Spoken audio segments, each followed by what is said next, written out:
About my friend of 40 years, Enrico. For one reason, he's been a major inspiration to me as I grind through some of the challenges and some of the goals that I set for myself. I do think of him and we do bounce off ideas. So who's Enrico? Enrico is my friend, and 24 Ironman done in 16 years. 2 of them World Championship Ironman. He also did, for fun, I guess, 4 half Ironman World Championships and added 3 Boston Marathon to that. So he's always been an inspiration to me, and I hope you enjoy the video. What was the start of the journey like? Like when you know that you from bodybuilding, right? Yeah. And you're gonna go do, you want to do an Ironman, you want to become an Ironman, right? Oh, that is one crazy thing to do. How am I going to do this? You know, what was going through your mind? Well, at that time I thought, now, why do it in the first place? Yeah, good, true. You know, it's like Edmund Hillary, Sir Edmund Hillary was asked, why climb Mount Everest? He said, because it's there. And for Enrico, what was the why? The why was I learned to embrace challenges. It's one of my shifting points in my life where I realized I enjoy challenges.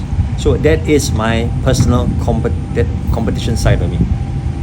Yeah, so I think that's and from the days of bodybuilding, that competitiveness had helped me or float me from one sport to another. Did you think that you may not be able to do it? Oh yeah, certainly there are many a time and doubts cross my mind, and I think it's very natural when you are experiencing something fairly new. You will ask questions that questions your ability to do it. How long did it take from bodybuilding to actually completing your first triathlon? Okay, I was a competitive national bodybuilder from the year 1990 to 1993. So in those 4 years, I did well. I had 1 silver and 3 bronzes on national level.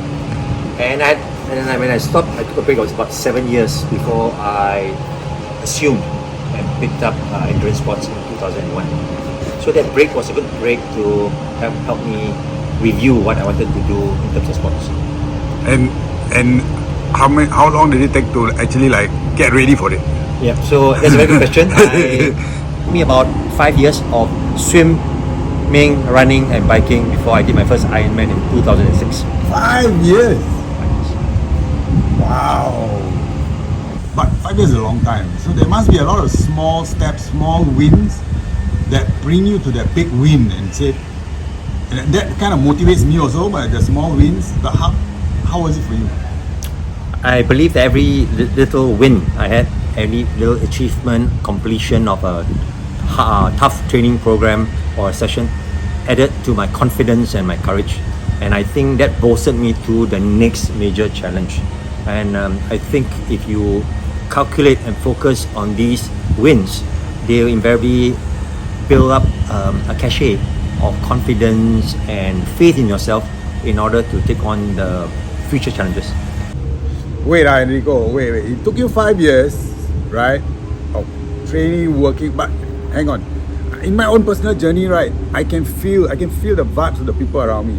When you embark on a journey that is challenging and the goal that is far, you can feel people worrying for you. They're not naysayers, but it's like, really, can do Is this thing gonna kill you or not? How did you manage all that naysaying and the negative vibes, you know?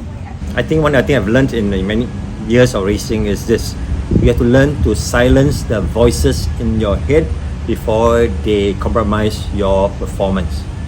However well prepared you are, or you need to have a smidgen of doubt in your head that can unravel your preparation. How do you filter that? And that requires, I think you have to learn from your experience. Filtering out the noise from the white noise is important. And there are 2 ways I do it. I usually ignore them, or I refocus on something that's more useful. So shifting your focus from something useless to something more useful makes a lot of relevance. You know, hunky-dory, beautiful, we win, you know, I make a lot of money, you did what you did, but no, I want to know about the failure. Because I know there are times where I don't close the deal, it sucks, it takes a while to get over it, and be in my A game again. It's same for you. Tell me about the times you failed and how do you manage that? So sometimes you win, sometimes you learn. I think that's the one very important area. So what you learn from each experience matters, and we translate it. We convert this currency of experience into wisdom, and we can draw upon this when you need them. So every step where you fail, you didn't complete a small goal, is a learning. It's not a failure. It's part of the learning curve. The emotion controls your mind. So there will definitely be this emotion of, I didn't make it. You're gonna suck. Your feeling is gonna suck for a while. How do you shorten that feeling of suckiness? Oh, I've been in many situations where it sucked, sucked big time. One of the things you have to learn about is how do you embrace the suck. Embrace it. Managing failure and disappointments is part of the whole experience. And I think that's probably the more challenging part of the entire journey. So whenever I encounter disappointments, or if I miss out on a result that I expected, I give myself this strategy called 24-hour strategy. I give myself 24 hours to mope over it quietly. I can self-critique, give myself self-critique. I can blame myself for everything I want that didn't go well. But I just give myself 24 hours to do that. After that, I move on. I refocus myself on the next set of goals. It takes about 9 months to prepare for a triathlon. So I did my maths. You 16 years, you did 24. The maths doesn't work out, man. Because 9 months, 16 years, supposed to be only 21. But you did 24. Now I think my question here is not only why do it, but how? Okay, it takes about, on average, 6 months to prepare for an Ironman race. That's half of your year gone. Now let me recalibrate my numbers. I completed my first 5 Ironmans within 21 months. And thereafter, I did an average of 1 to 2 a year. So the math does add up. Wow! Your first 5 in 21 months. Why? How? Because I think I was passionate about it. I derived great pleasure from doing it. Great pleasure insofar as the training and the achievements and experiences were concerned. Certainly the unpleasant side would be the discomfort and occasional pain, injury and stresses and strains. But that is par for the course. So you learn to embrace them as part of the total or overall experience.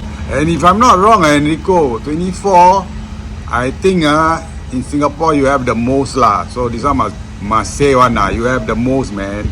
Unbelievable. Unofficially, I might be. Arguably, I might be at the most number of races completed. However, I think that's not what I was going after. I was not chasing numbers. I was more for the experiences, different locations. Perhaps it's known as one of the hardest events in the world. These were some of my motivations to do so. But it was certainly not to do it for pure numerical reasons. One of the things is about potential. Like, when I was studying for my real estate exam, I cannot see myself as a $1 million agent or top agent. I just cannot. But my coach, my mentor, Darren Teo, right? The first day he spoke to me, and I haven't done a single transaction, right? He was already telling me about, bro, this is how you earn your 500,000. This is how you earn your $1 million. And he was talking to me as if I definitely can do it, man. But I couldn't see it. But that voice carried me forward. How about for you? How about that one voice that shows you that it can be done? You are going to be at Kona twice when you can't even swim. I love the concept of potential. I apply it as much as I can. I think most of us are in the business of helping someone develop their potential, whether they are in the area of education, whether they are teaching, or they're doing their first Toastmasters presentation or doing their first open water swim. I think the voice of a coach matters a lot. One way to drown the naysayers from imposing their sense of self-doubt on us, and they do it regularly, unconsciously, is to focus on the voices of my coaches. My first coach, Craig Holland from Australia, who was a colleague. He got me involved in the sport triathlon. He always saw the potential in myself. He challenged me, and his main tenet was, if you can do this workout, you have achieved something, it can be done, let's move on to something else. And I think that voice of reason and reasonableness helps us be more encouraged to do the next best thing. And that's what potential is all about. So you do need to find someone who can see you as the star before you can see yourself as a star. Exactly. Craig always reminded me, he said, sometimes you don't see your potential from your point of view. You need someone from the outside to notice and observe what you have.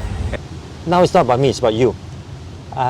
You have always come forth as someone who's highly committed, very highly driven, and highly purposeful in whatever you do. And I'm so glad that in this mutual admiration club that we are in, that your accolades and achievements are just as amazing as those of many other people I know. One of which calls to mind is that you have able to achieve in 16 months what many mere mortals have not been able to do. And essentially the $1 Million Club, being a member of the $1 Million Club, I thought was just spectacular. But above all, you were inducted into the first Diamond Award, which is, as far as I understand, 6-figure commission earned in a month. Now, how amazing is that? And I'm speaking as a sales trainer, and it's just like so amazing, right? And that means he was ranked top 16 in a coterie of 9,000 colleagues. Now, if that's not enduring, and as an Ironman, I don't know what is. Enrico, you know what's missing at the end? The next big challenge. Exactly. Now, what is your next big challenge? If we can do it, So can you. you remember Enrico? Yeah. You remember Enrico? For me, right, the real journey of selling started when two of us at 16 plus had to put together this bodybuilding contest Oh, no. in our college, Mr. SAJC. totally naked with one underwear. Oh. And I had to get like 10, 12 people on stage with us. Yes. And that to me was my start of my selling journey. Yeah, we were quite I would say, expose ourselves to the, quite an ordeal. I would say it's an ordeal. It was an ordeal, Yeah. yes. Yeah. To It could be easily traumatizing, I would say. Scarred for life. yes. Yeah. I mean, what was it for you? What was that experience for you? I mean, to me, that was important. Well, I think like we were just talking about extreme sports like Ironman triathlons.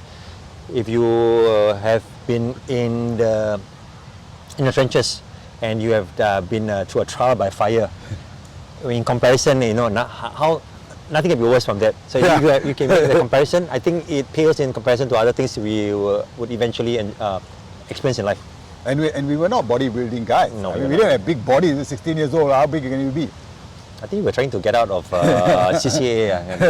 That was the only reason. But Like we see in the bodybuilding, Yeah. no one can take away this memories from us. I mean, the whole class, the whole school was looking at us. We were in our trunks. He brought a wave of traumatic memories back. Yeah.